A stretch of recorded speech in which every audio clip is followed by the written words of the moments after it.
오늘은 욥기 말씀 나누는 시간인데, 세상은 어지럽고 이런저런 흉흉한 일들이 계속 연거푸 지나가고 있지만, 우리 주님께서 우리 지체들 다 평안함으로 지켜주시고 보호해 주시리라고 있습니다.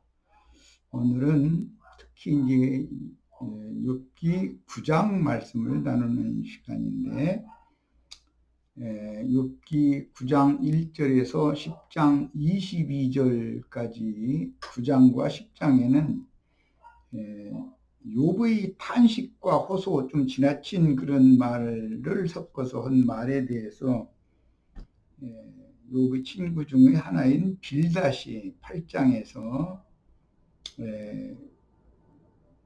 욥이 또는 욥의 자녀들이 하나님 앞에 득죄했기 때문에 이런 재난을 지금 당하는 것이다 라고 정죄하는 그 노골적인 말을 했죠. 그러니까 이제 욥이 9장에서는 그 빌닷이 한 말에 대해서 자신의 의로움과 자신의 선함을 근거로 해서 자기가 정죄받는 것이 너무 억울하고 분하기 때문에 억울한 심정을 피력하는 내용이 욥기 9장이고, 욥기 10장에는 의롭고 선한 욥을 이와 같이 힘으로 압제하고 징벌을 가하시는 하나님에 대해서 정식 이제 법정에서 탄원을 하나님께 드리는 그런 내용이 10장 내용이죠. 오늘은 욥기 9장 빌닷이 하는 말에 대해서 욥이 대척하는 말을 상고하도록 할 겁니다. 욥은 매우 훌륭한 유일신을 숭배하는 그런 신앙의 바탕을 가지고 있는 사람임에도 그때 당시는 죄가 혈과 즉 육체 안에서 왕노릇하고 있는 상태였기 때문에 아직 은혜이신 그리스도가 보내심을 받아서 대속을 실현한 그 상황에 대해서 너무 그 복음의 진리를 오해하는 혼잡한 신앙을 가지고 있는 때였기 때문에 욥과 그 친구들이 그 당시로는 동방에서 의인이고, 신약의 용어로는 욥이 하는 말을 보면 동방의 박사들 중에 하나인데, 하나님을 아는 바른 지식이 그 세 친구들보다는 우월하지만 욥도 불완전한 상태다 라는 것을 알 수가 있습니다. 그래서 욥과 그 친구들은 기본 바탕이 선악을 알게 하는 나무 실과의 독에 중독된 상태이기 때문에 나름대로 하나님에 대해서 여러 가지를 피력하고 너무 현란한 그 언어구사를 해서 하나님을 칭송하는 듯 하지만 사실은 그들이 믿는 하나님은 혈과 육을 지배하며 육체를 주장해서 죄로 왕노릇하는 마귀를 하나님이라고 지금 착각하고 있기 때문에 자비와 긍휼에 풍성하시며 은혜이신 참 하나님에 대해서 아직 아는 지식이 불분명한 상태라는 것을 욥기를 통해서 알 수가 있습니다. 자, 이제는 욥기 9장 1절에서 3절 들어갑니다. 욥이 대답하여 가로되 내가 진실로 그 일이 그런 줄 알거니와, 여기서 진실로 그런 줄 알거니와라는 것은 빌닷의 정죄에 대하여 나도 죄는 하나님 앞에 벌을 받는다라는 것을 알고 있다. 그런 표현이죠. 인생이 어찌 하나님 앞에 의로우랴. 사람이 하나님과 쟁변하려 할지라도 첫마디에 한마디도 대답지 못하리라.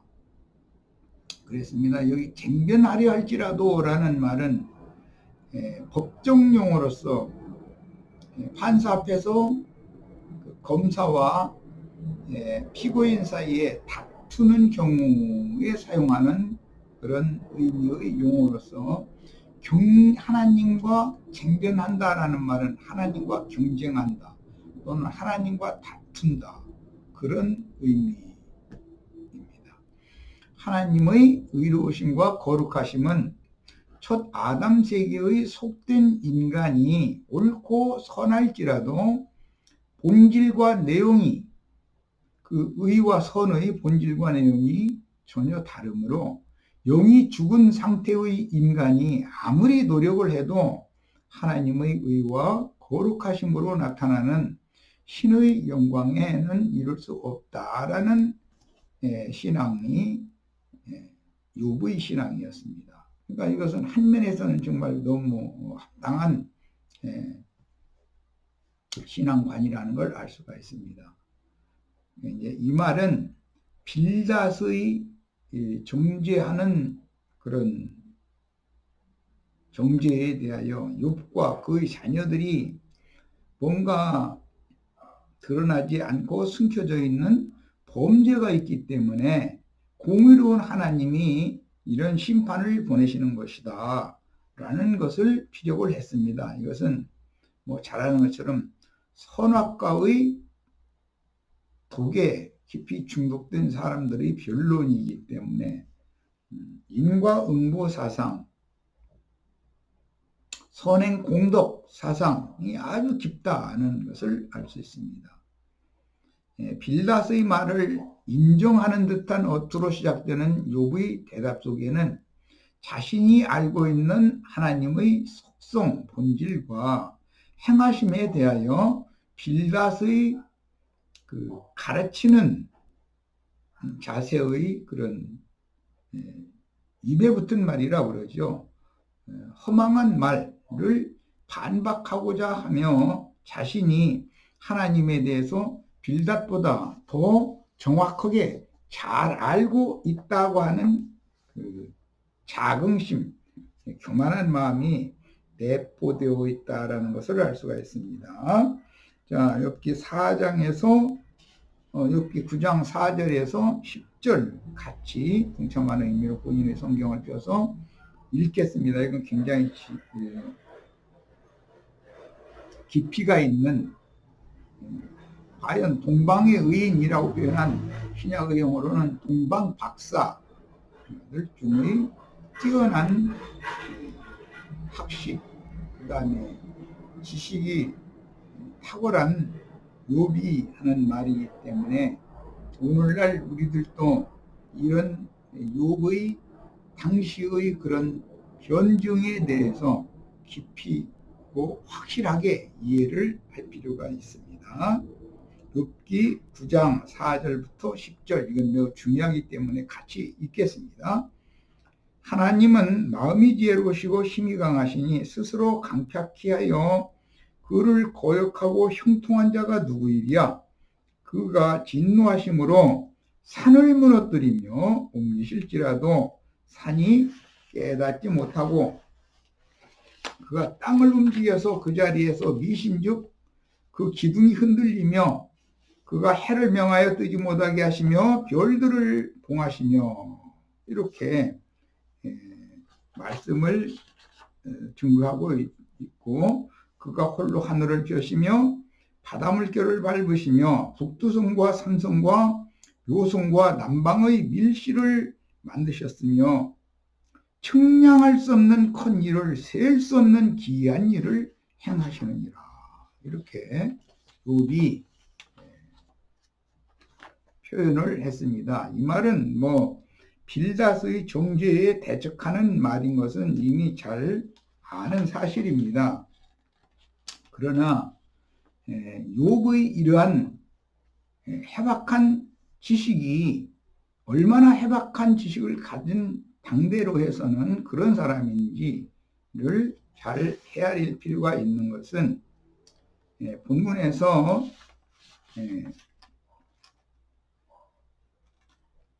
하나님께서 진노하심으로 산을 무너뜨리시며 옮기실지라도 산이 깨닫지 못한다. 이 산을 옮기고 산이 깨닫고 하는 등의 이런 표현은 의인화시킨 말입니다. 물질적인 산이 옮겨지고 산이 깨닫고 할 수는 없는 거죠. 물질적인 산은 하나의 의인화법에 인용된 비유일 뿐이고 실제로는 지상에서 가장 높은 곳으로서 궁창 하늘에 계신다고 믿는 당대의 그 동방, 즉 아람 족속들의 그 신관, 그래서 하나님이 임재하신 하늘과 사람이 거하는 땅이 맞닿아 있는 가장 높은 처소라는 그런 개념입니다. 사람이 그래서 산꼭대기로 올라가고 하나님은 또 그 보좌에서 산꼭대기로 강림하셔서 산 정상에서 의롭고 선하신 본질상의 의와 선이신 하나님과 본질상 아무리 의롭고 선해도 하나님이 너는 불의하고 불선한 자라고 정죄하면 아무리 억울해도 지금 말하자면 욥과 같은 그런 처지로서 하나님 앞에 정죄를 받아야 되는 죄인된 인간이 만나는 처소와 산의 정상이라고 생각을 했습니다. 그래서 출애굽기에 보면 모세가 시내산 꼭대기 올라가고 하나님이 시내산 정상에 강림하셔서 죄인인 인간 세상을 구원하실 말씀을 모세에게 주시고 그 말씀을 맡겨서 애국으로 파송하시는 내용이 기록되어 있는 것입니다. 그것이 셈족의 신앙관이었습니다. 이 말은 창세기 시작에 에덴 동산에서부터 시작되는 말이기 때문에 그 산이라고 하는 용어를 예수님이 표현하실 때는 저주받은 입만무성한 무화과가 가득히 심어져 있었던 자라고 있었던 그 산이 유대교 체제이고 그 대표하는 건 예루살렘이었는데 무화과 나무를 저주함으로 그 나무들이 뿌리로부터 말라서 죽었고 이어지는 신약 말씀에 주님은 너희가 겨자씨하늘 만한 믿음만 있어도 이 산을 들어서 바다에 던지우라 하면 그대로 된다. 이것을 믿어라 그랬어요. 그것은 계시록에 가서 그 답이 이제 해명이 되는데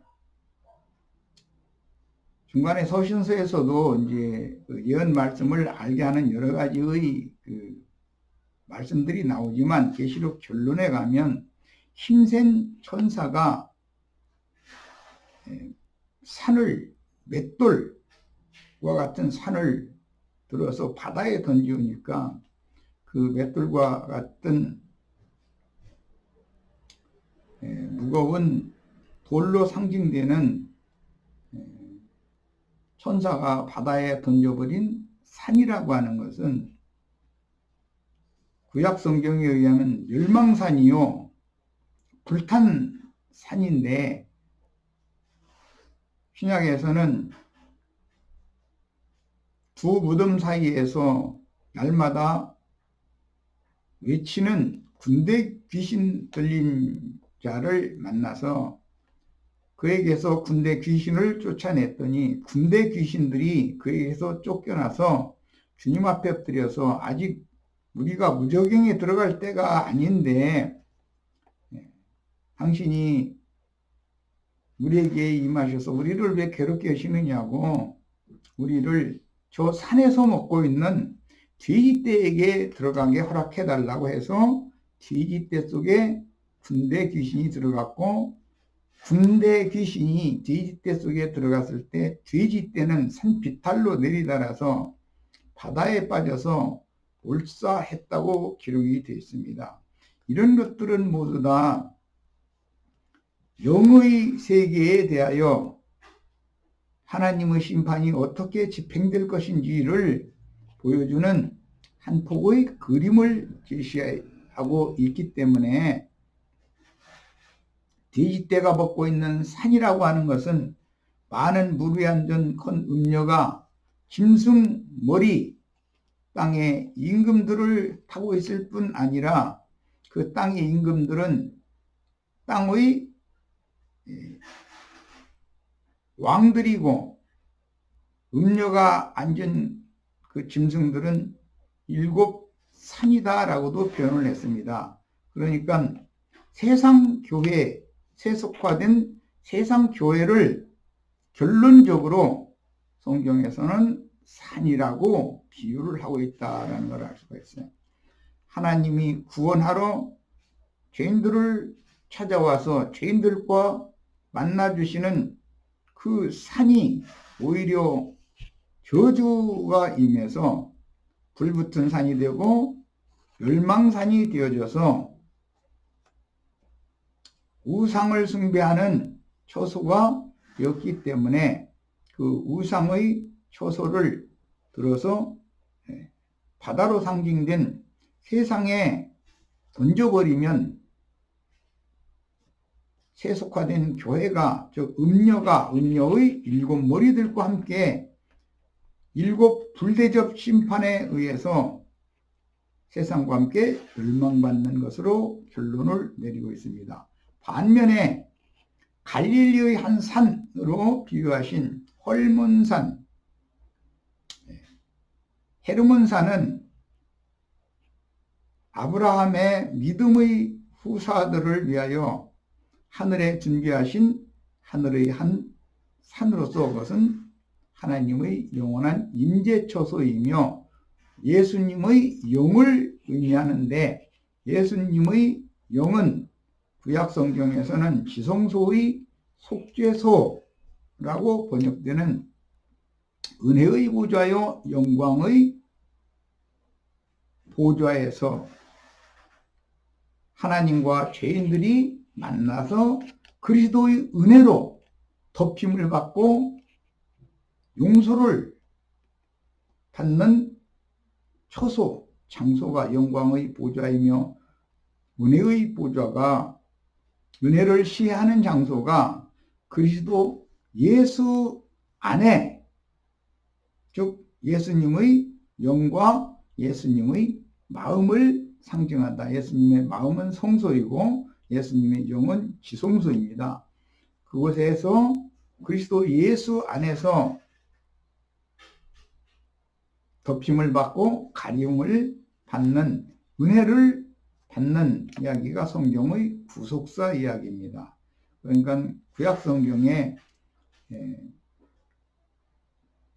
지성소의 속죄소, 법궤 뚜껑이죠. 그 금판 양편에는 두 그룹들이 날개로 대제사장이 깜깜한 세상의 빛이 없는 곳에 가슴에 있는 무림과 둠림이라고 하는 보석을 통해서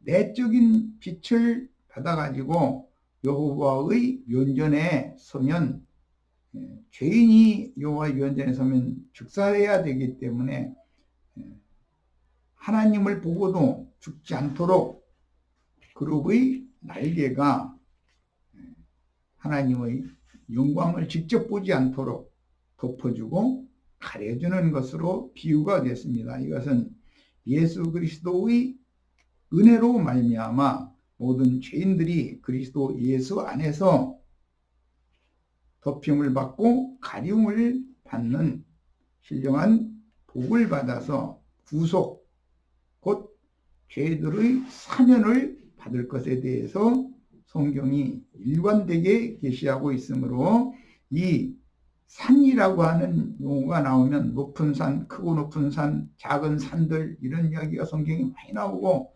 산당을 짓고 산당 제사를 하고 이런 이야기가 나오면 그 의미를 잘 이해를 하셔야 됩니다. 우리는 하늘의 시온산에 세운 위에 있는 예루살렘 즉 거룩한 성 새 예루살렘에 들어갈 본세를 받은 그 부활이요 그 생명이신 그 그리스도로 말미암아 즉 그리스도의 은혜로 말미암아 하나님의 영광에 나아가는 하나님의 아들들이 다 되시는 축복을 받으셔야 되겠습니다. 자, 그가 땅을 움직여 그 자리에서 미신족이라고 했는데 욥기에 사용된 그 하나님에 대한 명칭은 엘로하이죠. 그 엘로하라는 것은 욥이 섬기는 하나님이고 셈족의 하나님이고 아카드 민족의 하나님입니다. 그러니까 즉 카인이 죽인 아벨 대신해 주신 셋의 후예들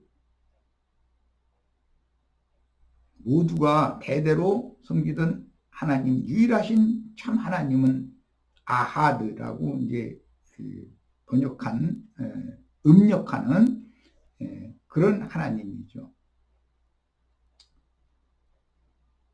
그가 땅을 움직여 그 자리에서 미신족 이렇게 표현을 했는데 이 말은 욥기 이제 38장과 연관해서 깨달아야 되는 말씀으로서 태초에 하나님이 창세기 1장 1절 천지를 창조하셨을 때 천지와 만물을 창조하시고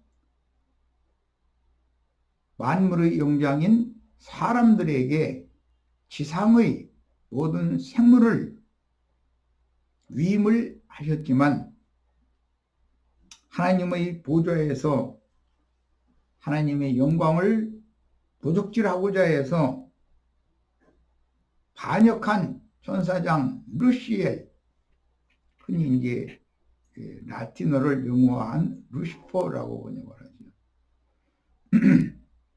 그 루시엘 천사장의 미혹을 받아서 영혼 전의 창조 세계에 있던 인간들이 하나님을 향하여 발꿈치를 들고 팔을 든다라고 표현을 했는데 그러므로 빛의 천사들을 통해서 땅의 사방 귀퉁이를 붙잡고 털어서 지구 밖으로 내보내는 쫓아내는 말씀이 나옵니다. 이런 것도 비유이기 때문에 영원 전의 즉 창세기 1장 1절 이전의 창조 세계에서 모든 생물을 지배하고 다스리는 권위를 받은 인간들이 마귀의 미혹에 따라서 하나님을 대적하고 발꿈치를 들었다, 팔을 들었다 이런 말은 모두 대적을 했다는 거예요. 그들을 빛의 천사들을 통해서 땅의 사방을 붙잡고 털어내게 만들어가지고 지구 밖으로 털어냈다는 거예요. 그래서 창세기 1장 1절에 하나님이 태초에 천지를 창조하시니라 그랬지만 1장 2절에는 즉시 땅이 공허하고 온돈하며 흑암이 깊음이 있고 하나님의 신은 수면에 운행하시니라 라고 이어져 나가고 있습니다. 그러니까 창세기 1장 1절 창세기 1장 2절 사이에는 사람이 계산할 수 없는 영원이라고 하는 만대라고 하는 길고 긴 시간이 지나갔다. 그래서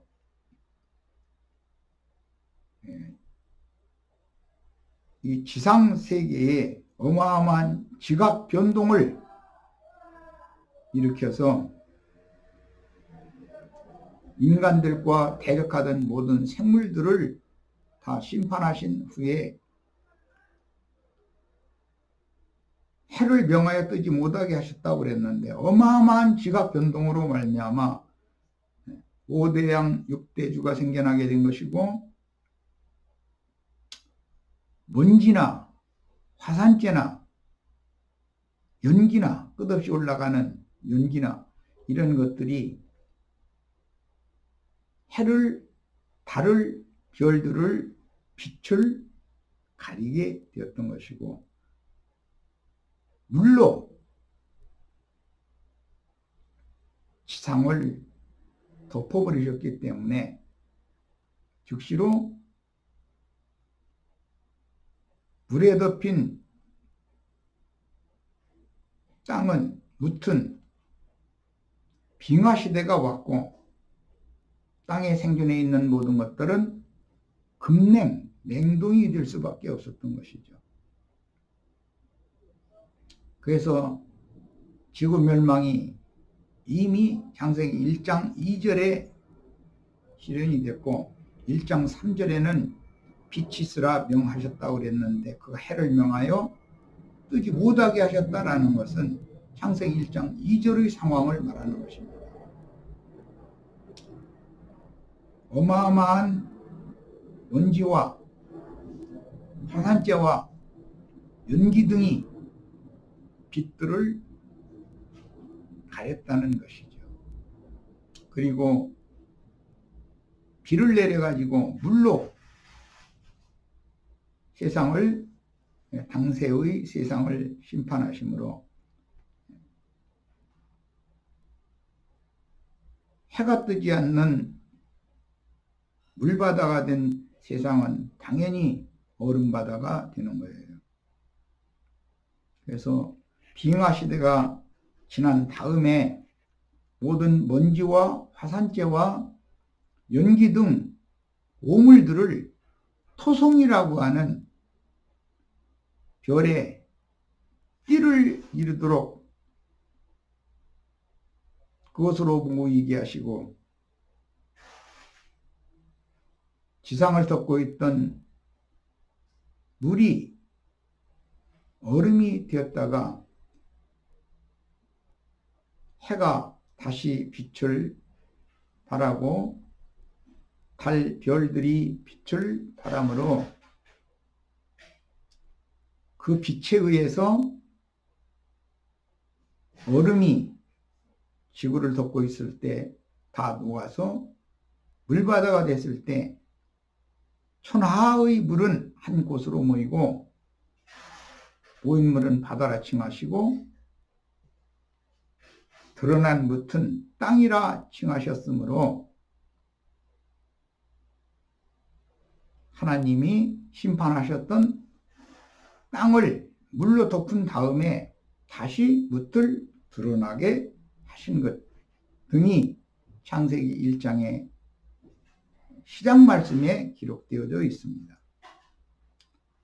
하나님은 창세기 1장 1절에서 하늘들과 땅을 창조하시고 만물을 있게 하셨으며 특히 인간을 만물의 영장으로 삼았지만 인간들이 반역천사와 동역하여 하나님의 영광 즉 신의 의와 거룩하심에 대적하심으로 창세기 1장 2절의 심판을 집행하셨는데 이것은 저 뒤에 욥기 38장 1절에서 15절을 읽어보면 그때 당시의 상황을 알 수가 있습니다. 여러 번을 말씀을 드리지만 욥기는 창세기 아브라함 시대 이삭과 야곱 그 시대에 즉 모세 시대보다 훨씬 전에 쓰여진 책이고 욥과 그 친구들은 모세보다 훨씬 이전에 살던 사람들이었다라는 것을 잘 이해하셔야 되겠어요. 창세기를 이해하시려면 욥기 9장과 욥기 38장에 대해서 소상하게 이해하고 깨닫고 있어야 됩니다. 그래서 창세기 1장 2절의 심판을 집행하신 결과 땅덩어리는 엄청난 지각 변동을 통해서 한 덩어리로 되어 있던 땅덩어리가 5대양 6대주로 나뉘게 되는 과정을 겪게 되었고, 지각 변동 시에 엄청난 양의 먼지와 화산재와 연기 등이 빛들을 가렸으므로 지구에는 이제 하늘에서 빛들을 가리는 대신에 회복하기 위해서 비를 내려서 물로 온 땅을 덮었기 때문에 하나님의 신이 수면에 운행하셨다고 했는데, 이것은 땅을 회복하기 위한 하나님의 한 방편이고 과정이었다는 것이죠. 그래서 지구에는 빙하기가 왔고 만물은 얼음 속에 갇혀서 냉동되었으며 인류 멸망이 닥쳤고, 그때 당시 몸을 잃은 영혼들이 신약의 귀신들이 되는 것입니다. 그래서 아담 창조 이후에 무슨 귀신을 창조했다 이런 말이 없습니다. 그럼에도 엄연히 귀신들이 물과 함께 역사하는 것을 알 수가 있습니다. 많은 물에는 귀신들이 역사하는 것으로서 기록되어 있습니다. 이것은 물로 심판받아서 그 몸이 죽었지만 그 영혼들은 여전히 죽음이 없다라는 것을 알 수 있도록 그들이 더러운 귀신들이 되었다라는 것을 성경이 암시하고 있습니다. 그 다음에 시간이 지난 후에 빛들을 가렸던 먼지와 화산재와 연기 등의 오물을 토성별로 모아서 띠를 두르게 하셨으며 빛이 다시 비치도록 창세기 1장 3절에 빛이 있으라 하심으로 오물들이, 지구를 덮고 있던 오물들이 다 치워지고 지상을 심판했던 물바다, 얼렸던 얼음이 녹고 천하의 물을 낮은 곳으로 모여서 바다가 되게 하셨고, 드러난 뭇을 땅이라 칭하셨는데, 땅 중에서 가장 높은 초소가 산이고 평지가 있고, 또 산과 산 사이에 골짜기가 있고 여러 가지의 이런 지형이 만들어지게 되었는데, 이것이 오늘날 우리가 살고 있는 첫 아담 세계의 저주받은 하늘과 땅의 상태입니다. 그래서 뭇을 드러나게 하심으로 만물이 생존할 수 있는 땅을 다시 회복하셨으며, 범죄 전의 선악과를 먹기 전의 아담 세계, 아담 부부와 생존하는 세계로 회복하셨습니다. 그 다음에 아담 부부를 위한 땅의 중앙에 동산을 창설하여 두 나무를 나게 하셨는데, 원초의 창조 세계에서 만물의 영장인 인간들을 미혹하여 하나님의 영광에 도전하게 하였던 마귀가 들짐승 중에서 가장 강한 뱀으로 둔갑돼서 에덴 동산의 아담 부부에게 기어들어와서 아담 부부를 다시 미혹함으로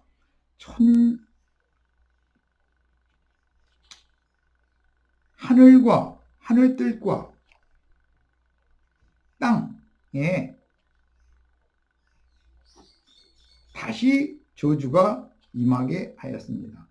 그래서 아담 세계는 범죄하기 전의 아담 세계와 범죄한 이후의 아담 세계 두 세계로 나누어진다. 그리고 마지막으로는 짐승 가죽으로 새 옷을 입은 아담 세계, 또 다시 한 세계로 범죄 이후에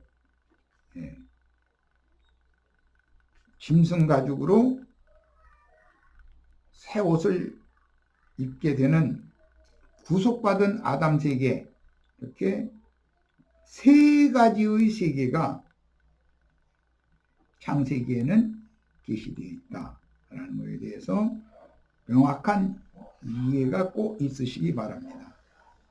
범죄 이전의 아담 세계에는 그 드러난 묻힌 땅에 보기에도 좋고 먹기에도 좋은 나무들을 나게 하셨다고 되어 있고, 범죄 이후는 그 땅의 동방에 동산을 창설하시고 두 나무를 나게 하신 후에 아담 부부는 뱀의 미혹을 다시 받아서 금령의 나무 실과를 먹게 되었습니다. 그 범죄한 아담을 통해서 카인을 낳았고, 짐승 가죽으로 새 옷을 입은 아담을 통해서 아벨 대신에 주신 셋을 낳게 됩니다. 이런 그 성경의 그 흐름에 대해서 정확한 이해를 하실 수 있기를 바랍니다. 여호와께서는 이처럼 짐승으로, 이 짐승들은 후에 이제 모세의 율법에는 소나 양이나 염소나 또는 비둘기 등인데, 대부분 이제 6월절에는 세상 죄를 지고 가는 하나님의 어린 양을 잡아서 대속을 하는 것이 율법의 성취였기 때문에 인자 예수가 구속자로서 당신 자신을 죽음에 넘겨서 피를 흘리고 예수 그리스도의 행실, 그 옷을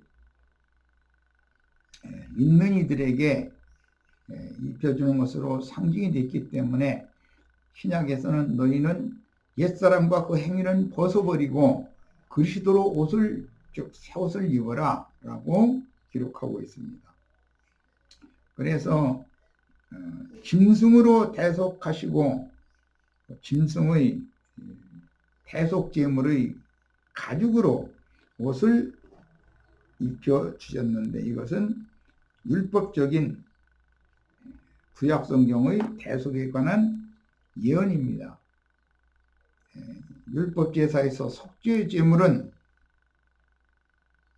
필수적으로 소가죽이든 양가죽이든 염소가죽이든 그 짐승의 가죽을 제사장이 갖도록 정해진 것은 이에 따른 것입니다. 그래서 그런 제사법을 세우셨으며 에덴에서 쫓아내시고 그들을 대속에 관한 제사법을 아벨이 알았기 때문에 그 부모가 짐승 가죽으로서 새 옷을 입는 것이 아니면 하나님 앞에 살 수 없다라는 것을 아벨이 알았기 때문에 아벨은 저주받은 땅에서 농사하던 아버지의 땅의 아비의 기업을 상속받은 카인, 너희 동생인 아벨은 자기의 땅에 기업이 없었기 때문에 목양을 하는 자가 되어져서, 카인은 땅에 농사하는 것 중에 좋은 것으로 하나님 앞에 제사했으나 하나님이 연락이 되지 않았고, 땅의 기업이 없던 아벨은 목축했던 양으로 그 첫 새끼와 기름으로 제사함으로 하나님께 연락이 되었다고 그랬고, 그 문제 때문에 같이 하나님을 섬기는 형 가인에 의해서 하나님이 연락하시지 않는 제물을 드리는 가인은 하나님이 연락하시는 제물 제사를 드렸던 동생 아벨을 죽였다는 말씀이 나옵니다. 하나님은 가인에 의해서 동생 아벨이 죽임당했지만 아벨 대신에 셋을 또 주셔서 세상 죄를 대속하러 오실 인자 예수를 유대교의 율법으로 정죄하고 죽이지만 인자 예수 대신에 그 영을 다시 주셔서 그 영의 역사가 오늘 우리들의 심령과 마음에 보석같이 임하여 임재하심으로 하나님의 임마누엘 하나님의 예언을 이루고 있는 것입니다. 그래서 에덴에서 짐승 가죽 스스로 새 옷을 입은 아담 부부를 쫓아내시고 그들을 하나님의 낙원으로 하늘의 하나님의 낙원으로 인도하려고 아담 부부의 맏아들 가인이 죽인 아벨 대신해 주신 셋의 후손들과 대대로 동행을 하셔. 왜? 하나님은 그 부활이요 그 생명이시기 때문에 인간은 길면 1000년을 살지만 한 세대는 오고 한 세대는 감으로 전 세대와 함께 하시던 하나님을 섬기는 셈족, 그 다음에 앞선 세대의 뒤따르는 셈족과 하나님은 매 세대에 함께 하심으로 하나님은 죽음이 없는 그 부활이요 그 생명이신 그 그리스도이신 것을 증명하고 있습니다. 셈족에서 아브라함을 만물의 영장인 왕같은 제사장으로 부르신 내용이 이제 창세기 12장 이후로 들어가고 아브라함, 이삭, 야곱의 하나님은 그 부활이요 그 생명이신 그 그리스도다. 그 그리스도를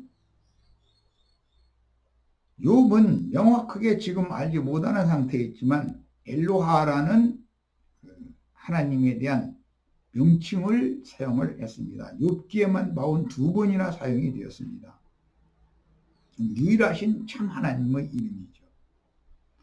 아브라함, 이삭, 야곱의 하나님이신 그 부활이요 그 생명이신 그 그리스도는 대속물의 실상이며 대속자가 되어 복음의 진리를 영의 빛으로 받아서 마음에 믿는 아브라함의 후손들을 위해서 참 하늘이신 그리스도 예수 안에 한 성을 준비하여 영생의 초소로 정하시고 피로 사신 속사람들이 구속받고 진리의 말씀으로 거듭나서 정결한 처녀의 태에 말씀씨가 심어져서 거듭난 사람들의 혼의 구원을 이기는 자들은 하나님의 영광이 충만한 하늘의 낙원으로 인도하시는 인류 구원을 매 세대에 행하시는데 이것이 그분의 경륜이라는 것을 성경으로 암시하면서 세상에 하나님의 마음에 감추인 비밀의 경륜을 알려주는 것이 성경입니다. 이런 진리를 대언하기 위해서 충성을 다하는 종들인 모든 세대마다 작은 책의 말씀을 또 받아먹은 증인들이 보냄을 받는데 맨 먼저 주님이 부활절을 이루는 초실절날 저녁에 제자들에게 오셔서 아버지께서 나를 보내신 것 같이 내가 너희를 보낸다라고 사도들을 파송하셨고 계시록에 와서는 힘센 천사가 주시는 열린 작은 책의 말씀을 받아먹은 대언의 영들이 온 땅에 또 보내심을 받아서 마지막 나팔 즉 7번째 나팔 하나님의 심판에 관한 7 대접 심판에 관한 내용들을 요약하고 있는 말씀을 대언하게 하신 후에 그 나팔 소리와 같이 인류의 역사를 운행을 하실 때 율법과 선지자의 때, 다음에는 이방인의 때, 그 다음에는 회복될 이스라엘 12지파의 때로 때와 기한을 정해두시고 하나님의 마음에 감추어놓은 비밀의 경영을 해가심으로 그 천년이 차면 인류의 구원사가 끝나는 것들의 성경의 기록이다. 이런 것에 대해서 우리는 명확한 이해가 있기를 바랍니다. 일단은 여기까지 해서 첫 시간을 마치겠습니다.